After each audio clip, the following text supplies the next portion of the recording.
Confronted my boyfriend about our stagnant lifestyle, after moving in under false pretenses, and now I'm planning to leave him and his kids behind. I'm a 23-year-old woman, and I've been with my boyfriend, a 32-year-old man, for about 6 months now. We met through a mutual friend, and honestly, we hit it off the moment we met. There was an instant connection, amazing conversation, chemistry that lit up the room, and he checked every box I wanted in a partner. For a little perspective, I started seeing him about a year after I ended an 8-year relationship. He, too, had recently left his marriage with the mother of one of his children. He has 2 kids. But for me, having a partner with children was never a deal breaker. Actually, I've always admired those who step up for children who aren't biologically theirs. My own life's been colored by step-parents and relatives who've given me nothing but unconditional love, and I always thought I could do the same. At the time we met, I was living with my grandparents. I had just moved across the country after the end of my long-term relationship. Life was already pretty full. I worked part-time, balancing my hours with being a part-time student. Between work, school, and trying to keep up with everything else, my plate was already plenty full.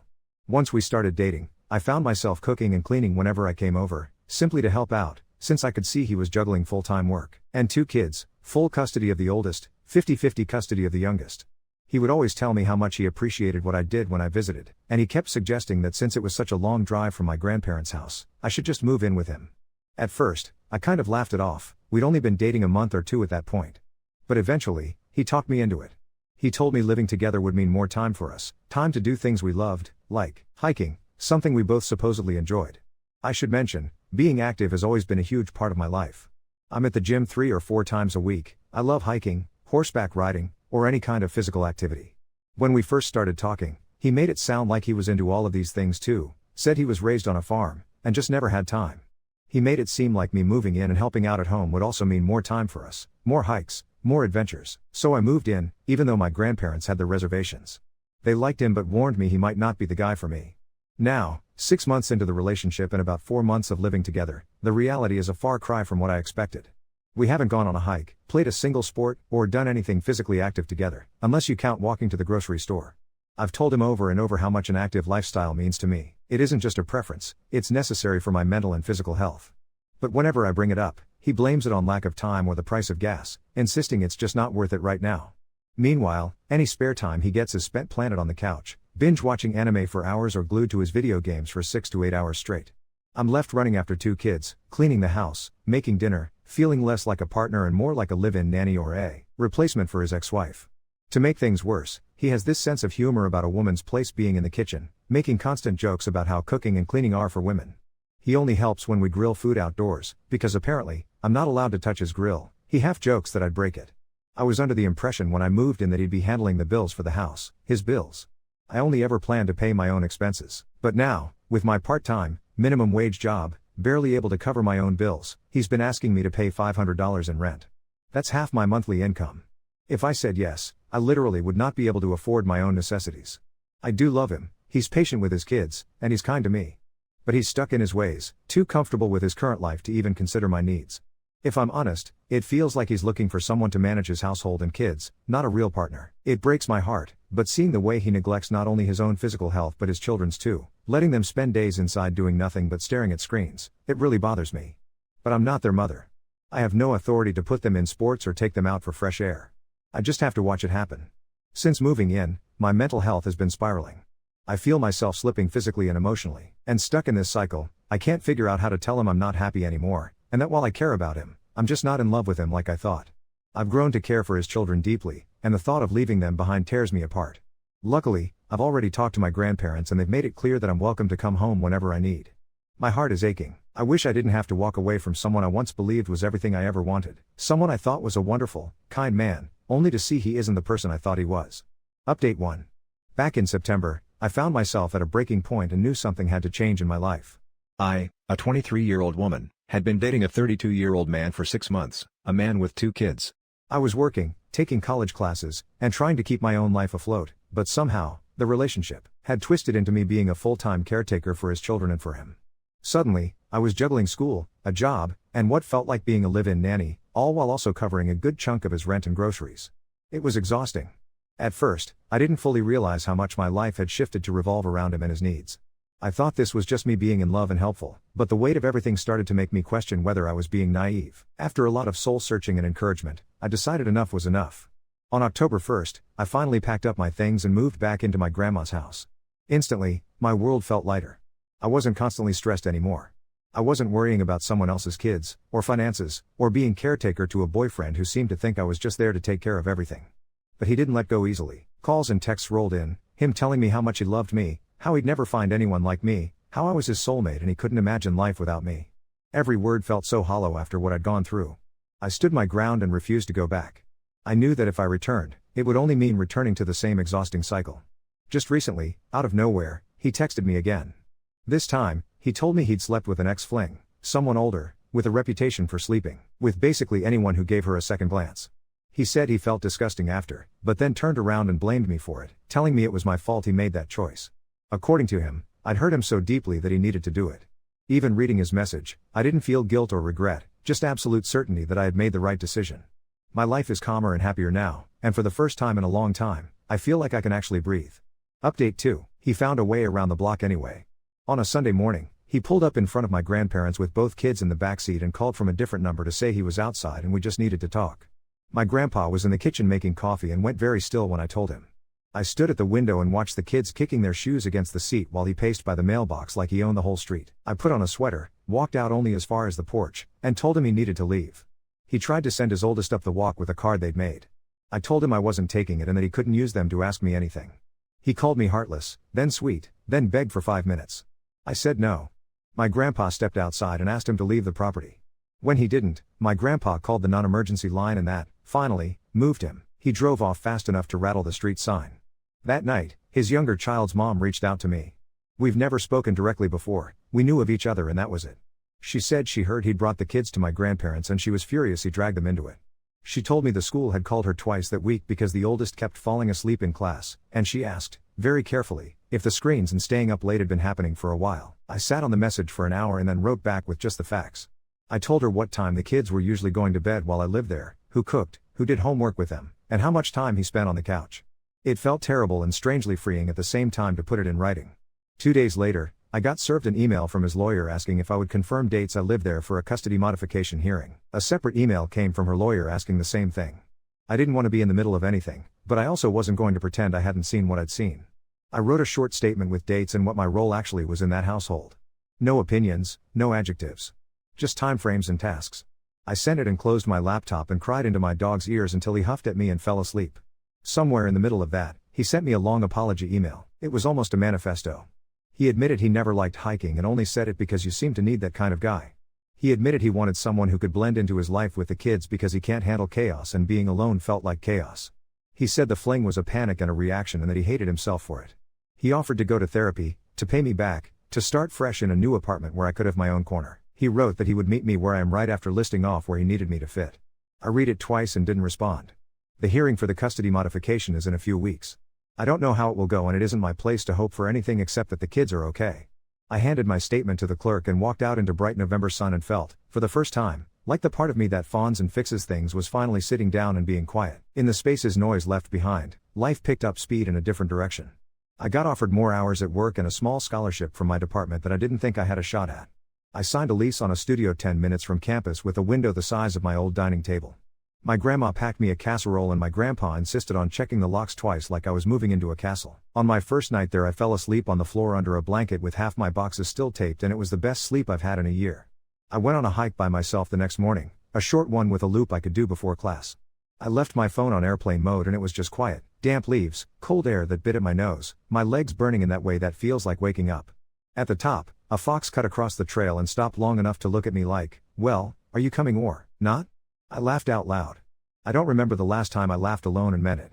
He tried one more time after that. Another new number, a picture of a pregnancy test that wasn't his, followed by a string of messages about fate and our family. I blocked the number and forwarded the message to her lawyer. No reply. No explanation. Just a clean, blunt end. I left a small bag with the kids' art supplies and a note for each of them with their mom. Nothing big, just I'm cheering for you and I'm proud of how kind you are. I didn't sign it with love because I'm not theirs and I don't want to confuse anything, but I meant it anyway. Then I took myself to the gym, and later, I went home to my little box of a place, and I cooked for one and ate it hot. Update 3. The courthouse hallway smelled like old coffee and copier toner. The benches had those carved initials that look like they've been there since the 80s. I sat between my grandma and a plastic fern and kept reading the same sentence on my statement until the words stopped meaning anything. When they called my name, my stomach did that elevator drop thing and then, weirdly, it was fine. The room was colder than the hall. The judge had careful hair and a voice that made everyone sit up straighter. They swore me in. His lawyer tried to smile at me like we were about to do a dance we both knew. I said the dates I lived there. I said what time the kids were in bed when they were with us and what time the living room TV went off and who made dinner and who checked the homework folder. My hands shook exactly once when I said the bedtime. He looked at me then, quick and sharp, and I kept my face somewhere else. The teacher was there. She had a cardigan with elbow patches and a soft voice that went flat when she said fatigue, incomplete assignments, difficulty focusing. The pediatrician wrote a letter. The judge asked simple questions and waited for full answers. When he cut in to add something that wasn't asked, the judge told him to answer only what the question asked. He color spotted at the neck and sat back, and the air felt like snow right before it starts. It wasn't TV dramatic. It was a lot of numbers and dates and things that sound small until they're stacked in a row.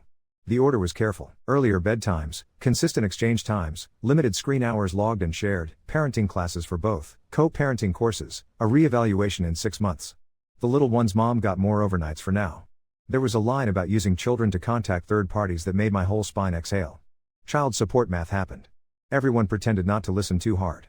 When we were dismissed, I saw the oldest in the hallway by the water fountain with his backpack straps wrenched up under his chin like he was holding himself in place.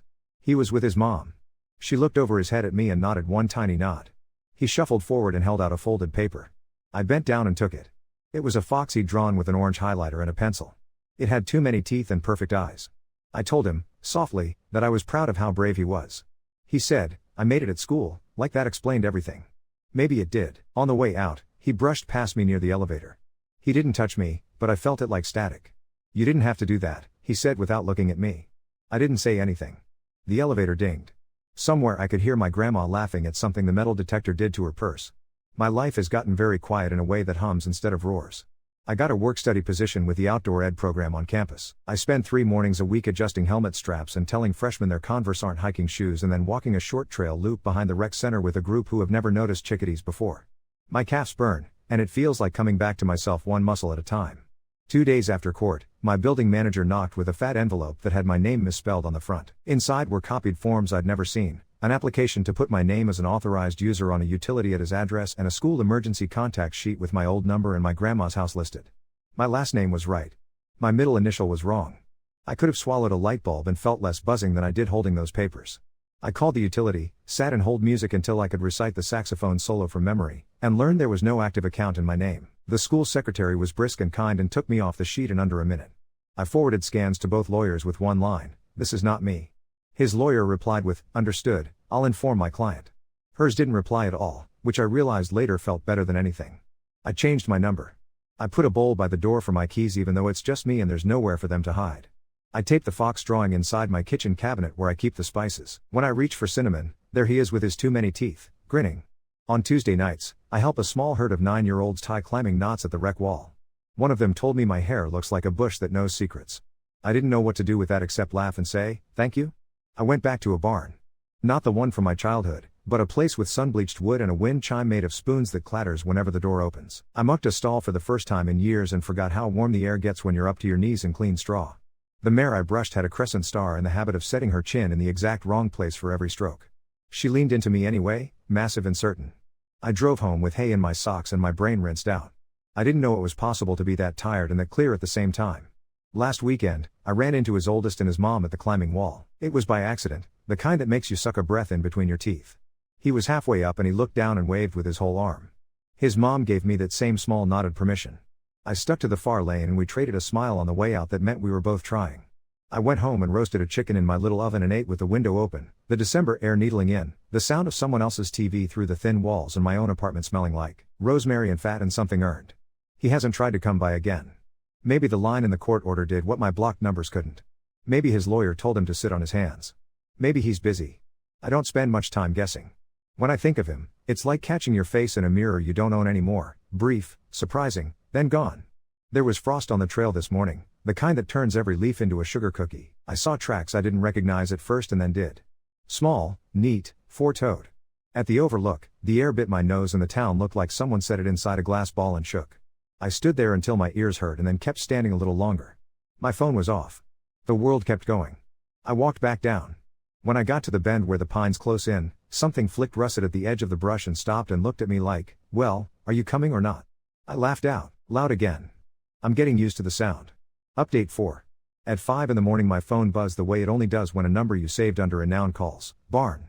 I pulled jeans over pajama shorts, drove through air that looked like breath, and walked into a stall that crackled like an oven. The mare was already down, a dark comet of muscle, steam lifting off her. Someone handed me a towel and I ended up at her shoulder, palm against that velvet triangle where her jaw softens, whispering nothing words while 2 feet with star-bright hooves slid into the world. When the foal hit straw, the whole place held its breath. He shook once and sneezed like a squeaky hinge. The mare made that sound only mothers make. I cried quietly into my sleeve and laughed at myself for crying and then cried again because everything was warm and loud and exactly as alive as it should be. When I got home, there was an envelope wedged crooked under my door like it had been kicked there. "We regret to inform you" is a funny way to start a letter about a loan I didn't apply for. The make and model were a minivan I could identify from the silhouette on the brochure, the exact one he'd been drooling over when gas prices dipped. My stomach did a slow flip. I put the kettle on out of habit and forgot the water. I spent the rest of the morning on hold with fraud departments, learning the smell of my apartment when fear sweats into carpet. The bank lady had glitter on one nail and a voice like a drive-through intercom. "We'll flag it," she said, and typed so fast it sounded like rain. The police station's lobby had a mural of a moose in sunglasses. The officer who took my report had coffee breath and the kind of patience that comes from raising twins or goats. He slid a stapled packet toward me and said, gently, "This gives you a number for the bad thing." "It's not the bad thing." I called my grandparents from the parking lot. My grandpa said nothing for a full 10 seconds and then, very level, asked for the case number and if I needed his old briefcase because it makes people take you seriously. I told him no and then borrowed it anyway. That afternoon I went in for my hours at the rec center. Helmets and head counts and kids spinning in circles until they fell on their own laughter. I had my hands in a tangle of rope showing a boy how to dress a figure 8 when I felt the room shift, the way it does when a storm walks in wearing shoes. He was in the entry, hood up, hands in his pockets, trying to look like he belonged to the cinder block and rubber floor. His eyes found me like they always did, fast and sharp. I don't know who moved first, the student worker at the desk or my supervisor, but suddenly campus police were there in their navy and neon. They were calm in that practiced way. He tried the soft voice, then the shrug, then the nothing face. I watched his feet because it was easier. His shoes were dirty with the kind of dirt that lives inside a car. They walked him back out into the bright and shut the glass door behind him. My hands shook once and then tightened the knot like they'd been doing it since I was born. The boy clipped in and scampered up like he had 4 more legs than he needed. My supervisor put a hand on my shoulder like a period at the end of a sentence. I filed for a protective order. The courtroom was a different one this time but the chairs were the same, the color of old gum. He didn't contest. He sat with his jaw set like he was holding a stick between his teeth. The judge read the words and they became real. 1 year. No contact, no campus, no rec center, no me. It was the simplest paragraph I'd ever fallen into. I walked out and the winter sun caught in my eyelashes and turned into water. The oldest mom texted me later that week. No questions, just a picture of a reward chart with tiny fox stickers next to lights out by 8:30. He'd drawn a fox on a math packet with exactly the right number of teeth. He's less tired, she wrote. He asked if chickadees remember faces. Do they? They do. I wrote back, yes. The fraud stuff grew a tail. A collections letter arrived for a utility in my name at an address I've never lived at, which turned out to be twice removed as clever as he thought it was. The utility clerk found the date, found the time, found the mismatch. People think we don't look at ID, she said, sighing. I'm not sure which made me shake harder, the audacity or the banality of the attempt. The detective called on a Thursday and said there'd be a note on his file now. It's a paper fence, he said, but it's a fence. I repeated it until it sounded like a spell. Something else changed without me pushing on it. The barn owner asked if I wanted extra hours. You have good hands, she said, and I don't think I've ever been given a compliment that sat so squarely in my chest. I started showing up before class, mucking stalls in a rhythm that made my brain go quiet. The mare with the crescent star found new ways to put her chin in the wrong place. The foal slept like a dropped sweater, legs everywhere. I swept until the L gleamed and, for the first time in a long time, my body felt like a useful tool. One Saturday, the rec center hosted a youth bouldering thing. The room smelled like chalk and oranges from someone's bag. They came, his oldest and his mom, quietly, almost like a dare. He didn't run up waving this time. He spotted me, got that winded look kids get when they're trying to swallow feelings and oxygen at once, and stayed with his group. On the way out he sidled close enough to slip something under the edge of my clipboard without stopping. It wasn't a letter, it was a tiny square of duct tape with a fox drawn on it in Sharpie, stuck to a bottle cap to make a magnet. I took it home and it held one corner of a grocery list to my fridge like a champion. Sometimes I think about the way he used to fill the doorway, all apology and promise like a weather system. Now the doorway is just a rectangle of space I walk through. My number is new. My locks are old and solid and checked twice anyway. The briefcase is back with my grandpa and he carries it around like he is court at any moment. My grandma has started leaving soup on my porch because her hands get itchy if they don't stir. I eat it standing up sometimes, spoon in one hand, textbook in the other, my apartment smelling like dill and the particular clean exhaustion that only happens when you've spent the day moving your body in the ways you chose. Yesterday I took the freshman group on the loop behind the wreck. Someone found a feather and someone else swore a squirrel waved at them. At the little overlook the wind pushed my hair into my mouth and we laughed because that's what wind does. On the way back, the trail cut through a stand of pines that make their own weather. I heard rustle on needle and stopped. She stepped out onto the path 10 feet ahead of us, a flash of russet and black legs, tail like a brush that never misses a stroke. The fox looked right at me and then at the students and then back at me like, well. I didn't say anything. I didn't have to. We stood there until the fox decided we were boring and slipped off like smoke. One of the kids whispered, "Did that really just happen?" I nodded. It did. I went home and made pancakes for dinner because I could. I ate them hot with the window cracked even though the air had teeth. The magnet held my list like it planned to forever. Somewhere in the building someone's TV did that muffled laughter thing. I washed my plate and left it to dry without thinking of who would use it next. The quiet hummed instead of roared. I slept like a person who had carried good weight and put it down neatly. In the morning, there were small tracks in the frost on the stoop, bird or squirrel, something small that survives winter by knowing where to look. I stood there and breathed and then went inside to lace my boots. The day was waiting. I went. Update 5. The farrier came on a Wednesday and the whole barn smelled like iron and sweet hay.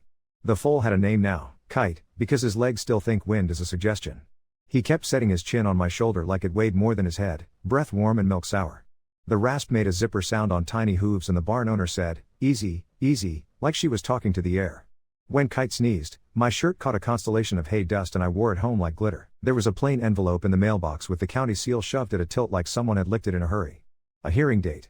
Identity theft, attempt. The words sat flat on the page like they didn't want to spook me. I put my grandpa's briefcase on the counter and made coffee I didn't drink.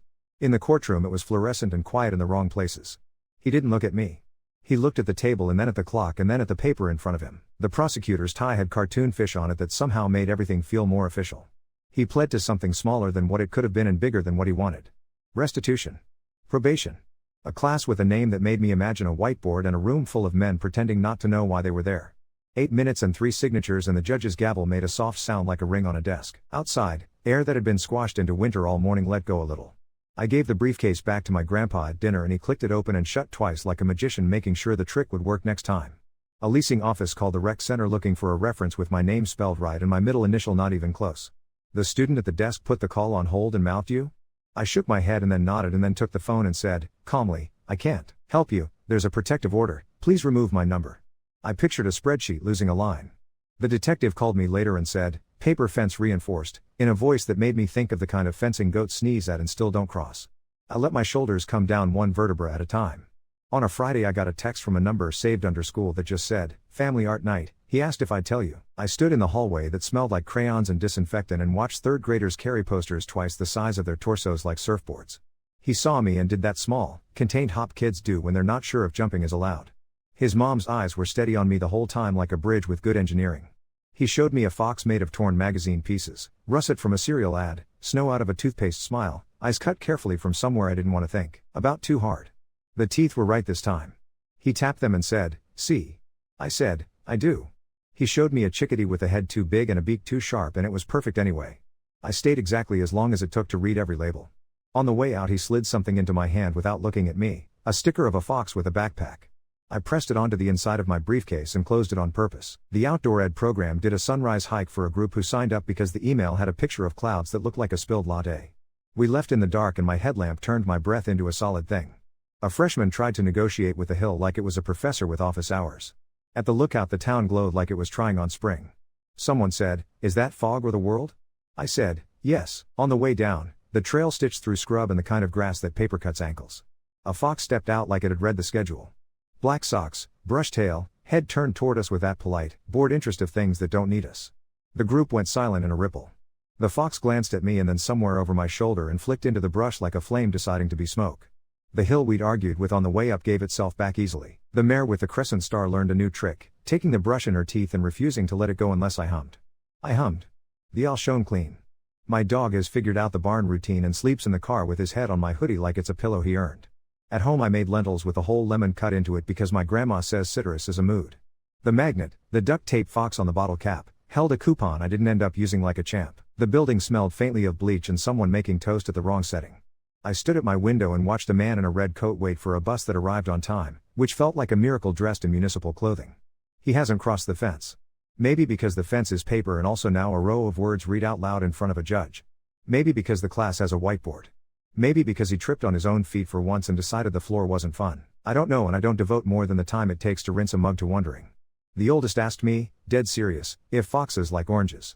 I told him the truth and he nodded like I'd confirmed a rumor. They like what the world gives them when it's cold and hard and bright. It snowed a slow, stingy snow that didn't stick but made everybody act like it might. I took the loop alone after work, branches combing the sky, boots clicking on frozen mud. At the bend where the pines angle toward each other and make their own room, I stopped because everything else did, just for a second. The hush had weight. Somewhere to my left, a rustle like a skirt. I didn't see anything. I didn't need to. I went home and ate what I made while it was still hot. I washed the plate and stood it up to dry by itself, and somehow that still felt like abundance. My phone was off. The world kept going. I let it, and then I went with it.